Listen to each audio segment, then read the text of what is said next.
Il est 10 heures du matin. Cette journée du 1er mai dédiée aux travailleurs s'annonce chaude en Tunisie. Le siège de l'Organisation des travailleurs a réuni pour la première fois dans l'histoire de la Tunisie les travailleurs et les partisans du Parti démocratique libre, dénonçant ensemble une dérive autoritaire marquée par la multiplication des procès d'opinion et la criminalisation de toute expression critique. Cette dénonciation a été appuyée par le secrétaire général de la centrale syndicale, Nourdine Taboubi, qui a dénoncé dans son discours un recul dangereux des libertés en Tunisie.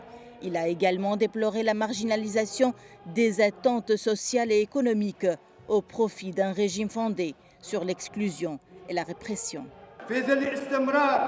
Les espoirs des Tunisiens se sont presque évaporés à mesure que la situation dans le pays se détériore.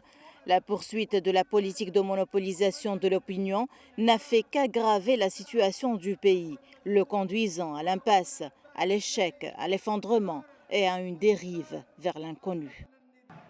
Quelques minutes avant le rassemblement des travailleurs et dans une rue parallèle, des citoyens ont organisé une autre manifestation sur la place du tribunal administratif de Tunis en soutien à l'ancien juge et avocat Ahmed Soueb, récemment arrêté.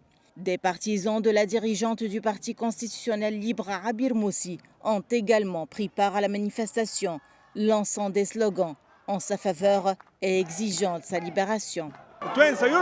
Les Tunisiens rejettent ce qui se passe actuellement en Tunisie et rejettent le fait que des hommes politiques, des militants des droits de l'homme, des journalistes, des hommes d'affaires et des jeunes blogueurs soient dans des prisons parce qu'ils ont exprimé leurs opinions. Aujourd'hui, les autorités tentent de faire taire les voix libres, mais chaque fois qu'elles font taire une voix, des dizaines de voix s'élèvent.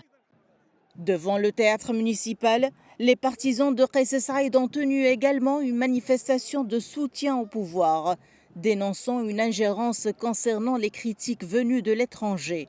Il convient de rappeler qu'à la suite de lourdes condamnations prononcées contre des figures de l'opposition, la France, l'Allemagne et les Nations Unies ont affirmé que les conditions d'un procès équitable n'avaient pas été respectées.